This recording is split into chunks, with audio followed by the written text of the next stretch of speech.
वंदे पुरुषोत्तम। आज हम लोग बात करेंगे जननी और जन्नत की। हम क्या थे, क्या हो गए और क्या होंगे।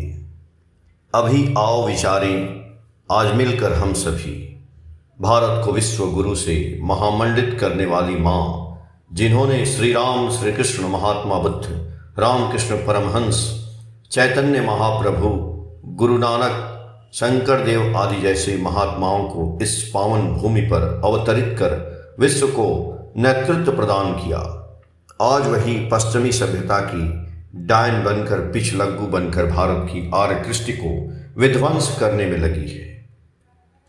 जहां बच्चे को वसुधैव कुटुंबकम का पाठ पढ़ाया जाता था, आज वहीं बच्चे अपने माता पिता की सेवा करना भूल गए हैं। तो भला वे कैसे वंदे मातरम राष्ट्रीय गीत गाकर वह भारत माता का सम्मान करेंगे और देशोद्धार का काम करेंगे। आखिर क्या हो गया इस आर्य भूमि को? क्यों नहीं घर घर में आती है देव संतान? आज हर घर में नफरत, मारपीट और खून खराबा क्यों?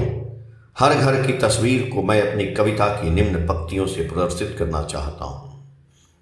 तोड़ तोड़ भाई के रिश्ते, एक दूजे के खून पिपासे हैं। भारत की धरती टुकड़े टुकड़े कर खुशी के जश्न मनाते हैं। आखिर क्यों? इस गंभीर प्रश्नों का मूल कारण बताते हुए युग दृष्टा शशि ठाकुर अनुकूल चंद्र जी ने कहा है, जब से अनुलोम असवर्ण विवाह और आदर्श शिक्षा पीड़ित विध्वस्त हुई है, तभी से ही जाति, समाज और देश का अधःपतन की दिशा में अबाध गति से बढ़ते जा रहे हैं। लौट आओ, अभी समय है। मैकाले द्वारा प्रदत्त सचमुच आधुनिक भारतीय शिक्षा पर पश्चिमी संस्कृति हावी हो गई है। कारण आज भारत के अधिकांश राष्ट्र नेता पश्चिमी संस्कृति एवं शिक्षा में पले और बढ़े हैं। यही कारण है कि वे आर्य भूमि में पैदा होकर भी आर्य कृष्ट के महत्व को भूलने लगे हैं या फिर जानते ही नहीं हैं। आज के सिलेबस में अनुलोम विवाह के सुप्रभाव एवं प्रतिलोम विवाह के कुप्रभाव को स्थान नहीं दिया गया है।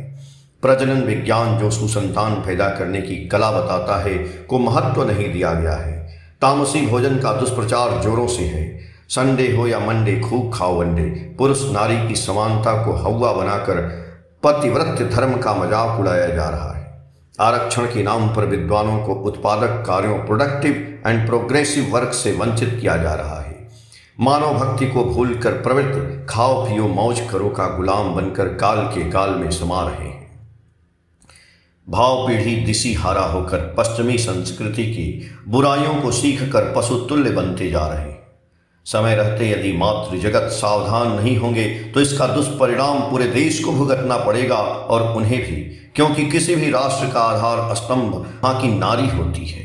नारी के महत्व को उजागर करते हुए युग पुरुषोत्तम शशि ठाकुर ने कहा है, नारी की शुद्धता पर ही जाति की शुद्धता, जीवन वृद्धि निर्भर करती है।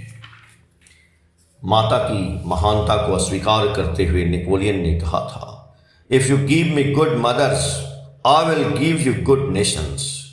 अर्थात अगर तुम मुझे अच्छी माँ दो तो मैं तुम्हें अच्छा राष्ट्र दूंगा। इसलिए मैं मातृ जगत का आह्वान करता हूँ, जागो जागो जागो लक्ष्मी माँ का दल, नहीं जागने से हे माता होगा तुम्हारा अमंगल। माताओं के सर्वांगीण विकास हेतु शशि ठाकुर ने बहुमूल्य सुझाव दिए हैं, जिनमें तो कुछ एक मैं आपके सामने रख रहा हूं। पहला है, हर लड़की को 10 वर्ष के पश्चात दीक्षा सतनाम देना चाहिए।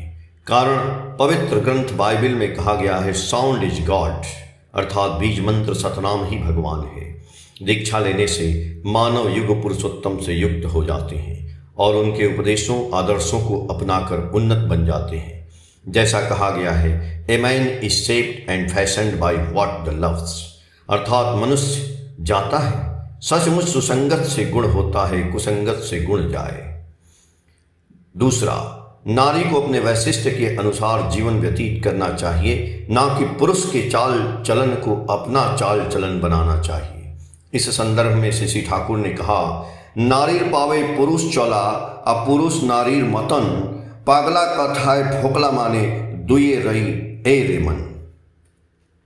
अर्थात नारी पुरुष का चाल चलन अनुसरण करती है और पुरुष नारियों जैसा, यह पागलों की बात है। इससे दोनों का विनाश जानो। सचमुच इससे सामाजिक व्यवस्था वैशिष्ट के आधार पर श्रम विभाजन विकृत हो जाएगी। तीसरा, लड़की को उनके वैशिष्ट के अनुसार शिक्षा दी जानी चाहिए ताकि वे निष्ठा, धर्म, सेवा, शुश्रूषा, सहाय, संरक्षण, प्रेरणा और प्रजनन के महत्व को ठीक से जान सके।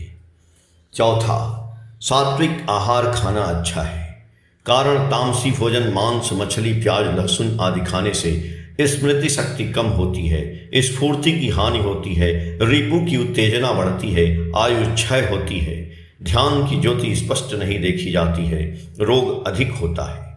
पांचवा, एक थाली में एक साथ मिलकर नहीं खाना चाहिए, इससे संक्रमण रोग एक दूसरों में फैल सकता है।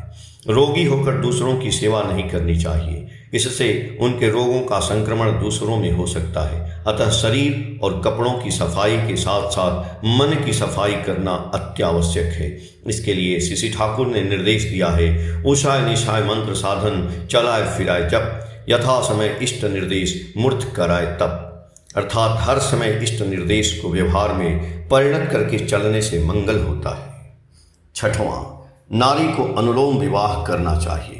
प्रतिलोम विवाह के दुष्प्रभाव को व्यक्त करते हुए युग दृष्टा श्री ठाकुर ने कहा, प्रतिलोम विवाह से कु का है जन्म, राष्ट्र समाज जाति का है यम। अर्थात प्रतिलोम विवाह से उत्पन्न संतान शारीरिक रूप से रोगी, क्षीणमती, विकृत व्यवहार और देशद्रोही होता है। श्री ठाकुर ने सचेत करते हुए कहा है, शासन संस्था जैसी भी हो, जितना माथा घुमाओ ना, यौन व्यापार शुद्ध नहीं होने से देश का जीवन टिकेगा ना।